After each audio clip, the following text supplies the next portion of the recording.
과의존 예방 콘텐츠, 건강한 스마트폰 사용을 위한 낄끼빠빠 접근법.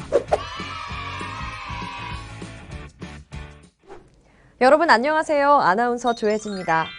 오늘 이 시간은 우리 생활의 필수품이라고 할 수 있는 스마트폰의 사용 습관을 스스로 점검해보고 어떻게 하면 이 스마트폰을 건강하고 바르게 사용할 수 있을지에 대해 생각해보는 시간을 갖고자 합니다.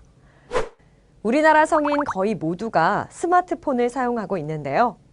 이러한 상황에서 5명 중 1명은 스마트폰 과의존 위험군에 속한다는 결과가 있습니다. 우리 사회의 스마트폰 과의존의 심각성에 대한 설문조사에서도 78.7%가 심각하다고 응답했을 뿐만 아니라 본인의 스마트폰 사용에 대해서도 36.6%가 이용 시간이 과도하다고 응답했다고 합니다. 우리 삶의 필수 수단으로 자리 잡은 스마트폰. 이 스마트폰을 어떻게 하면 건강하고 바르게 사용할 수 있을지에 대해 스마트 쉼센터 예방교육 강사님을 모시고 이야기 나눠보도록 하겠습니다. 강사님 안녕하세요. 안녕하세요. 저는 스마트 쉼센터에서 스마트폰 및 인터넷 과의존 예방교육을 진행하고 있는 예방교육 강사 현도남이라고 합니다. 여보, 얘들아! 아빠 TV 나왔다! 네, 좀 간단하게 스마트 쉼센터 소개 좀 부탁드립니다.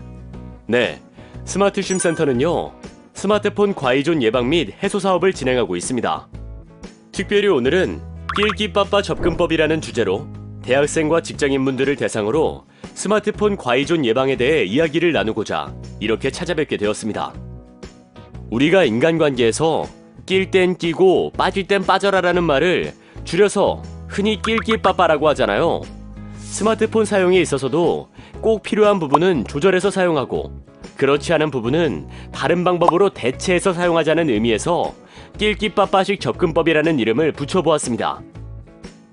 네, 그렇군요. 그런데 스마트폰 과의존 문제를 예방하려면 스마트폰을 아예 사용하지 않는다든가 하는 뭔가 강력한 특단의 대책이 필요한 건 아닐까요? 우리가 교통사고가 걱정된다고 해서 차를 타지 않을 수 없는 것처럼 스마트폰 과의존 문제가 심각하다고 해서 스마트폰을 아예 사용하지 않을 수 없다는 것이죠. 따라서 이번 시간을 통해 우리 생활의 필수품인 스마트폰을 어떻게 하면 건강하고 바르게 사용할 수 있을지에 대해 알아볼 필요가 있다고 생각합니다. 네, 강사님 말씀이 정말 일리가 있네요.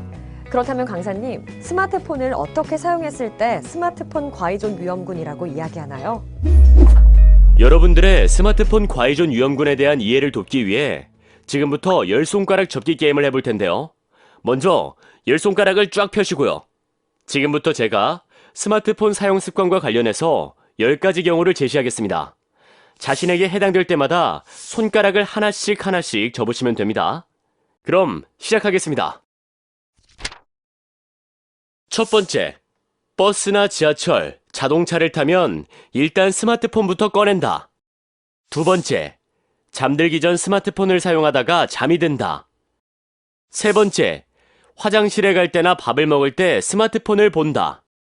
네 번째, 스마트폰으로 뉴스나 SNS를 확인하며 하루를 시작한다. 다섯 번째, 충전한 배터리가 하루 동안 지속되기 힘들다. 여섯 번째, 연락이 올 곳이 없는데 나도 모르게 스마트폰을 확인하게 된다. 일곱 번째, TV를 보고 있을 때도 동시에 스마트폰을 사용한다. 여덟 번째, 공부 또는 일을 하고 있을 때도 스마트폰을 항상 책상 옆에 둔다. 아홉 번째, 직접 대화하는 것보다 문자나 SNS로 대화하는 것이 더 편하다. 열 번째, 사람을 만나고 있을 때도 수시로 스마트폰을 확인하게 된다. 여기까지입니다. 여러분은 손가락을 몇 개나 접으셨나요? 0에서 2개는 스마트폰 의존도가 낮음, 3개에서 6개는 스마트폰 의존 초기, 7개에서 10개는 심각하게 스마트폰에 의존하고 있다고 볼 수 있습니다. 자, 이제 스마트폰 과의존이란 무엇인지 정확하게 말씀드릴게요. 단순히 어떤 사람이 스마트폰을 너무 오랫동안 사용한다고 해서 스마트폰 과의존일까요? 그렇지 않습니다.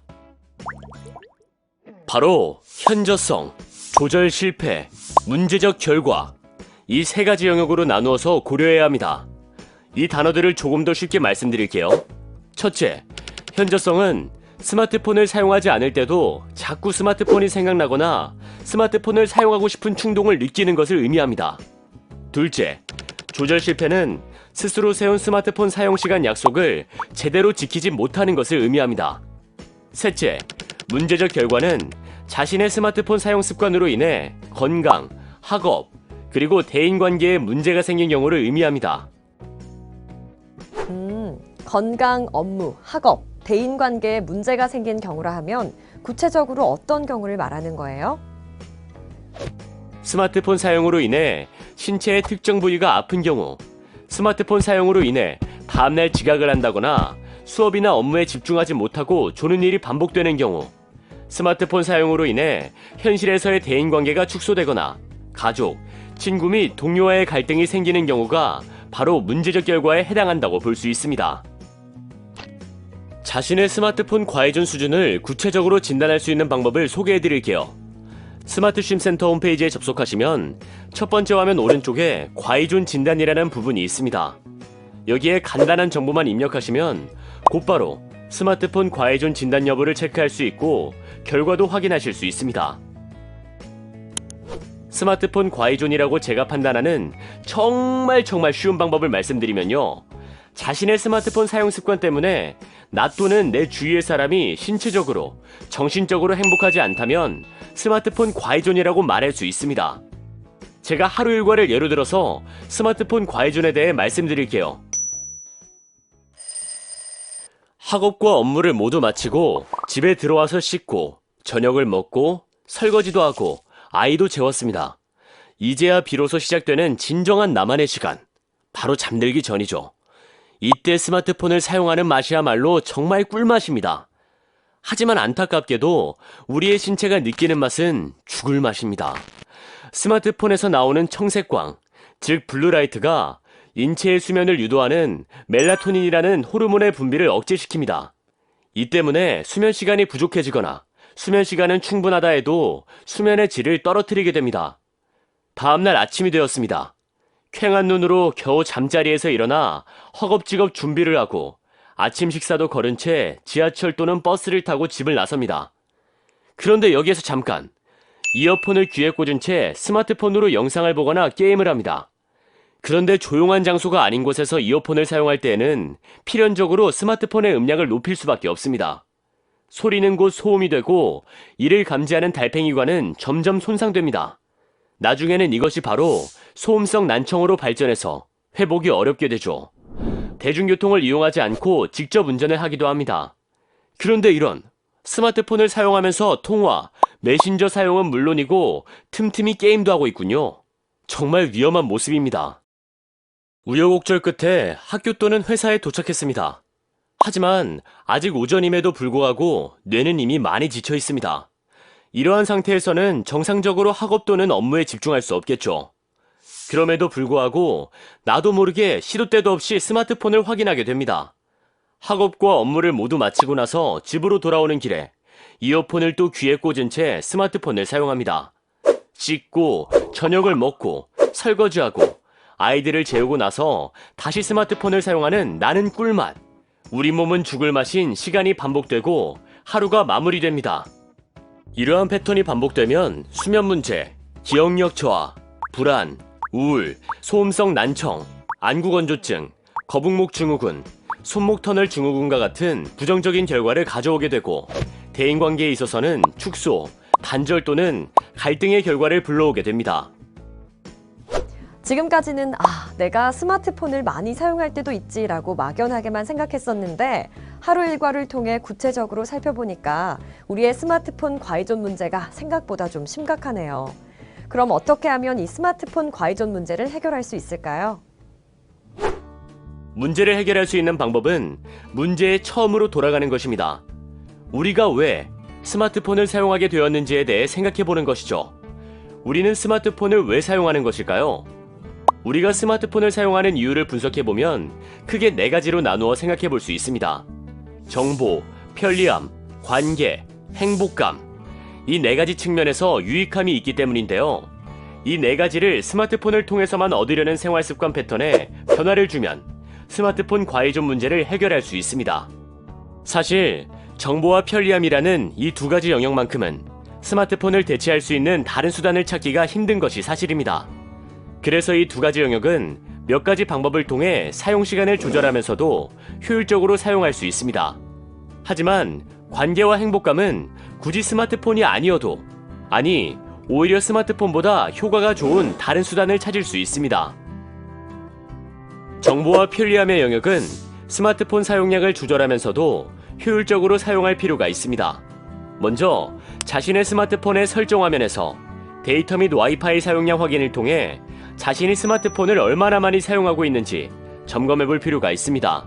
그리고 다양한 스마트폰 사용 관리 앱을 통해 자신의 스마트폰 사용 습관을 구체적으로 살펴보고 이를 바탕으로 실천 가능한 조절 계획을 세우는 것입니다.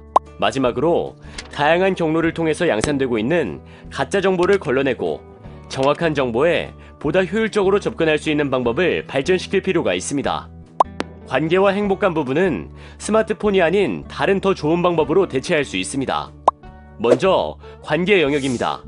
한 연구에 따르면 이메일로 73번, SNS로 120번 대화를 해야 한 번 직접 만난 것과 같은 친밀도가 생긴다는 통계 결과가 있습니다. 따라서 우리가 진정으로 깊이 있는 인간관계를 원한다면 그 사람을 직접 만나서 얼굴을 맞대고 이야기하는 상황에 집중할 필요가 있습니다. 다음은 행복감에 대한 이야기입니다. 인간이 느끼는 행복감은 결국 도파민이라는 신경 전달 물질과 관련되어 있습니다. 뇌에서 도파민이라는 신경 전달 물질이 나오면서 우리는 행복감을 느끼게 되거든요. 그렇다면 스마트폰을 사용하지 않고도 우리의 뇌에서 도파민이 나오는 경우는 없을까요? 당연히 있습니다. 대표적인 예로 맛있는 음식을 먹을 때, 누군가를 도와줄 때, 그리고 누군가를 사랑할 때와 누군가로부터 사랑을 받을 때 바로 도파민이 나오게 되면서 우리는 행복감을 느낄 수 있는 것이죠. 이런 방법들을 통해 우리는 관계와 행복감의 영역만큼은 스마트폰을 사용하지 않고도 건강하면서도 효과가 있는 다른 방법을 선택할 수 있습니다. 네, 강사님 말씀을 듣고 보니까 건강하고 올바른 스마트폰 사용 습관의 변화는 단순한 시간 조절이 아니라 우리 인생을 행복하게 하는 삶의 패러다임의 변화로까지 이어질 수 있겠다라는 생각이 드네요. 그런데 강사님, 이미 스마트폰 과의존 문제로 인해 많은 어려움을 겪고 있다면, 그리고 이 문제를 스스로 해결할 수 없는 상태라면 어떻게 해야 할까요? 스마트폰 관리 앱을 사용하기도 하고 여러 다양한 해결 방안을 실천해 봤는데도 스마트폰 과의존 증상이 나아지지 않고 그로 인해 심각한 어려움을 겪고 계시다면 혼자 힘으로 해결하려고 하지 마시고 전문기관의 도움을 받는 것을 추천해 드립니다. 스마트폰 과의존 문제는 스스로 해결하기 어렵기 때문이죠. 스마트 쉼 센터에서는 스마트폰 과의존 해소를 위해 다양한 상담 서비스를 무료로 제공하고 있으니 언제든 손을 내밀어 주시기 바랍니다. 우선 월요일부터 토요일까지 전화 상담을 이용하실 수도 있고요. 직접 방문이 어렵거나 지역센터의 접근성이 용이하지 않는 경우에는 가정방문 상담사가 직접 가정에 방문하여 6회의 방문 상담 서비스를 제공하고 사후관리 차원에서 2회의 전화 상담을 진행하고 있습니다. 이 서비스 또한 무료입니다. 그 이외에 18개 지역센터에서 가족 프로그램 등 스마트폰 과의존 해소 및 예방을 위한 체험 활동을 다양하게 운영하고 있으니 홈페이지에서 확인하시면 됩니다. 하지만 무엇보다 문제가 발생하기 전에 예방하는 것이 중요한데요. 스마트 쉼 센터에서는 스마트폰 과의존 문제 예방을 위해서 예방 가이드라인 매뉴얼, 교육 자료 등과 같이 활용 가능한 유익한 자료들도 제공하고 있으니 많이 활용하시기 바랍니다. 네, 이렇게 좋은 전문기관의 서비스가 있었다니, 그것도 무료라니 정말 엄청난 정보네요. 고맙습니다, 강사님. 지금까지 우리의 스마트폰 사용 습관을 점검하고 건강하고 올바른 스마트폰 사용법에 대해 살펴봤습니다.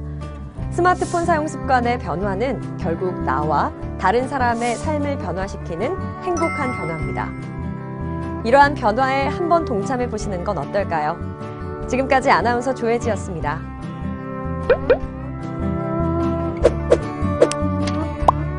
건강한 스마트폰 사용을 위한 낄끼빠빠 접근법.